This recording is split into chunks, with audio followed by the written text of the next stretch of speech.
আসসালামু আলাইকুম রহমতুল্লাহি ওয়া বারাকাতুহু। নাহমাদুহু ওয়া নুসাল্লি আলা রাসূলিল কারীম। আম্মা বা'দ। ফাআউযু বিল্লাহি মিনাশ শাইতানির রাজীম। বিসমিল্লাহির রহমানির রহিম। আলহামদুলিল্লাহ, আল্লাহর দরবারে লাখো কোটি শুকরিয়া যে আপনাদের সামনে আবারও অল্প কিছু কথা বলতে আসার তৌফিক হয়েছে। আলহামদুলিল্লাহ।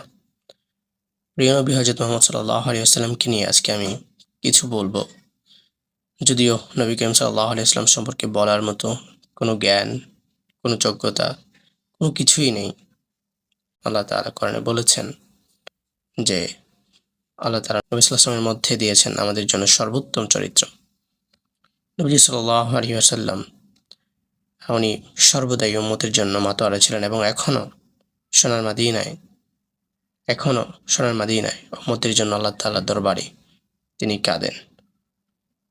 উম্মতদের পাপ মোচনের জন্য, উম্মতদেরকে ক্ষমা করার জন্য, উম্মতের তওবা কবুলের জন্য, উম্মতের আহ উম্মতের অবস্থান উঁচু করার জন্য, উম্মতের আযাব গজব থেকে মুক্তির জন্য আল্লাহর দরবারে এখনো তিনি কাঁদেন। এটাই আমাদের আহলে সুন্নাহ ওয়াল জামাতের আকীদা। তো নবী সাল্লাল্লাহু আলাইহি ওয়াসাল্লাম কেমন ছিলেন যদি আমরা শুধু একটি ঘটনা বর্ণনা করি, যদি আমরা সেখান থেকে শিক্ষা নিই। যেমন আমরা জানি নবীজি সাল্লাল্লাহু আলাইহি ওয়াসাল্লাম শত্রুর সাথেও ইনসাফ করতেন। এটা নবীর শিক্ষা, শত্রুর সাথেও ইনসাফ করা। আমরা জানি নবীজি সাল্লাল্লাহু আলাইহি ওয়াসাল্লামকে এক আহ কাফের মহিলা বা কাফের বৃদ্ধ মহিলা যিনি ছিলেন নবী সাল্লাল্লাহু আলাইহি ওয়াসাল্লামের পথে কাঁটা বিছিয়ে রাখতেন, যে পথ দিয়ে তিনি হেঁটে যেতেন। তো সবসময়ই কাঁটা বিছিয়ে রাখতেন, নবী সাল্লাল্লাহু আলাইহি ওয়াসাল্লাম দেখতেন এবং সেটা পার হয়েই তিনি যেতেন, অথবা কাঁটাগুলো সরিয়ে তারপর তিনি যেতেন। তো একদিন আর সেই রাস্তার মধ্যে কাঁটা দেখতে পেল না। কাঁটা দেখতে না পেয়ে উনি চিন্তায় পড়ে গেলেন যে আসলে সেই বৃদ্ধ মহিলাটি কোথায়, যে প্রতিদিন কাঁটা বিছিয়ে রাখতো, কষ্টদায়ক বস্তু বিছিয়ে রাখতো, সে কোথায়? তো খোঁজ নিয়ে দেখলো যে সে মহিলাটি অসুস্থ। অতঃপর নবী সাল্লাল্লাহু আলাইহি ওয়াসাল্লাম তাকে দেখতে গেলেন, তার জন্য ফলমূল নিয়ে গেলেন। অতঃপর নবী সাল্লাল্লাহু আলাইহি ওয়াসাল্লাম তাকে তার সেবায় হাজির হলেন। তো বৃদ্ধা মহিলা তো অবাক হয়ে গেলেন। তো তারপর দিনের পথে ফিরে আসলেন। তো এটাই, শত্রুর সাথে ইনসাফ করলে শত্রু হকের পথে ফিরে আসতে বাধ্য। তো আমাদেরকে ইসলাম প্রচারটা এভাবেই করতে হবে। আমাদের মধ্যে এখন তো আলেমদের কত ভেদাভেদ, কত সমস্যা। এই ভেদাভেদ রাখা যাবে না।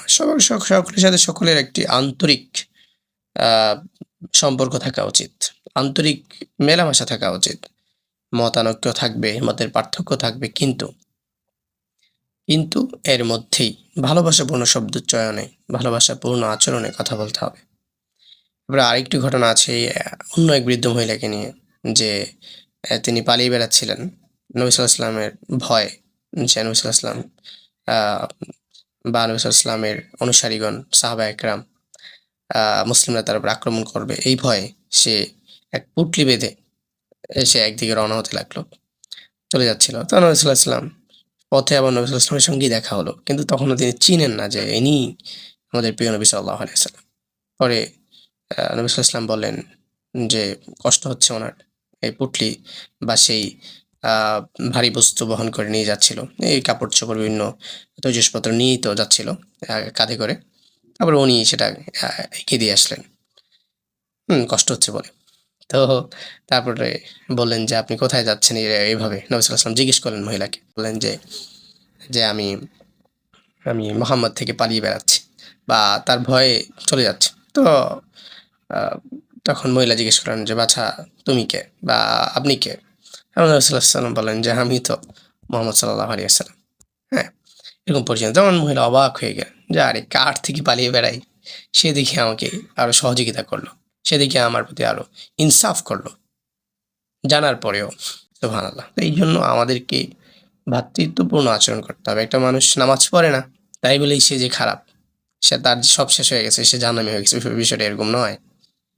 ওই যে এক মহিলা, হ্যাঁ, সারা জীবন গুনাহের কাজ করেছে, কিন্তু একটি প্রাণীকে পানি পান করানোর কারণেই আল্লাহ দরবারে এসে প্রিয় হয়ে গেছে, ক্ষমা হয়ে গেছে।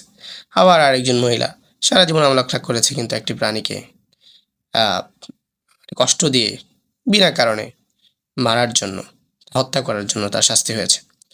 তো ঠিক সেটাই, যে কাকে কিভাবে আল্লাহ তাআলা কবুল করেছেন বা করবেন আপনি আমি কিন্তু জানি না।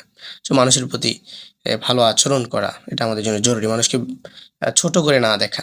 আমি একটু নামাজ পড়ি, আমি একটু তাহাজ্জুদ পড়ি, আমি একটু কোরআন পড়ি। এই জন্যই আমি মানুষকে ছোট করে দেখব। আর তার কোনো আমল নাই, তার কিছুই নাই। তাকে তুচ্ছ-তাচ্ছিল্য করব।